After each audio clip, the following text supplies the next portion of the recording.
ഞങ്ങളുടെ അവിശ്വാസം പരിഹരിച്ച് ഞങ്ങളുടെ വിശ്വാസം വർദ്ധിപ്പിക്കണമേ. ലോകത്തിൽ ക്രൂരന്മാരുടെ ക്രൂരത നിമിത്തം വേദനിക്കുന്ന എല്ലാ മക്കളുടെയും വേദന സമർപ്പിക്കുന്നു. ദൈവമേ, ഞങ്ങൾക്ക് വേണ്ടി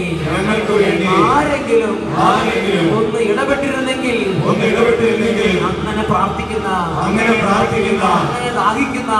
ദാഹിക്കുന്ന എല്ലാ ജനപദങ്ങൾക്കും വേണ്ടി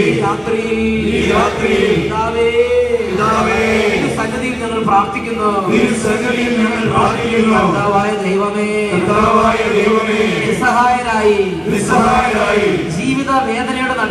ജീവിത വേദനയുടെ നടുവിൽ നിൽക്കുന്ന ഓരോ മക്കളെയും ഈ നിമിഷം വിടുവിക്കണമേ. ബാലന്മാരെയും വിദ്യാർത്ഥിനികളെയും ഈ രാത്രി എല്ലാ ദുർപീഡകളിൽ നിന്ന് വിടുവിക്കണമേ. സൗഖ്യം നൽകണമേ.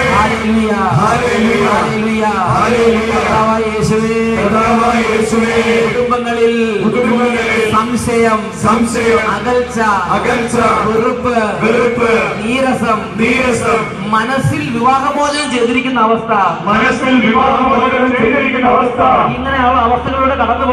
ഇങ്ങനെയുള്ള അവസ്ഥകളിലൂടെ കടന്നു പോകുന്ന കുടുംബങ്ങളിൽ നിന്ന് എല്ലാ തകർച്ചകളും വിട്ടുപോകട്ടെ.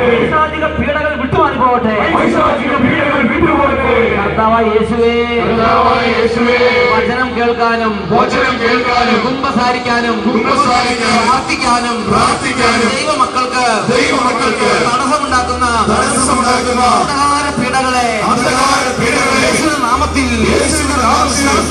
ശാസിക്കുന്നു, ബഹിഷ്കരിക്കുന്നു. വിട്ടുമാറിപ്പോട്ടെ.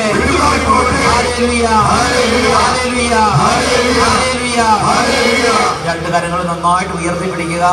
എവിടെയാണോ ദൈവമക്കൾ നിൽക്കുന്നത് അവിടെ നിന്ന് നിങ്ങൾക്ക് എത്രമാത്രം ഉറക്ക ദൈവത്തെ വിളിച്ച് അപേക്ഷിക്കാൻ സാധിക്കുമോ അത്രയും തീക്ഷ്ണതയോടെ നന്നായിട്ട് കർത്താവിനെ ആരാധിച്ചുകൊണ്ടിരിക്കുന്നു. ഹല്ലേലൂയ, ഹല്ലേലൂയ, ഹല്ലേലൂയ, ഹല്ലേലൂയ, ഹല്ലേലൂയ, ഹല്ലേലൂയ. കർത്താവായ ദൈവമേ, അവിടുന്ന് തിരുസഭയ്ക്ക് നൽകിയിരിക്കുന്ന പൗരോഹിത്യ അധികാരം ഉപയോഗിച്ച് അഭിവന്യ പിതാക്കന്മാരുടെ കൂട്ടായ്മയിൽ, അഭിവന്യ മധ്യപള്ളിയിൽ പിതാവിന്റെ കൂട്ടായ്മയിൽ എല്ലാ മെത്രാൻസങ്ങളോട് ചേർന്ന് വിശുദ്ധ കുരിശിന്റെ അടയാളത്തിൽ ഒരു പൗരോഹിത്യ കൂട്ടായ്മയിൽ ഞങ്ങൾ പ്രാർത്ഥിക്കുന്നു. ഈ ദൈവമക്കളിൽ നിന്ന് ഇപ്പോൾ ഇവരെ കാലങ്ങളായി പീഡിപ്പിക്കുന്ന പീഡകളും അന്ധകാര സൈന്യങ്ങളും എല്ലാ നാരകീയ സേനകളുടെ ഉപദ്രവങ്ങളും ഇവരിൽ നിന്നും ഇവരെ കുടുംബങ്ങളിൽ നിന്നും സ്ഥാപനങ്ങളിൽ നിന്നും വസ്തുവകളിൽ നിന്നും കെട്ടിടങ്ങളിൽ നിന്നും എന്നേക്കുമായി വിട്ടുമാറി പോകട്ടെ.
Thank you.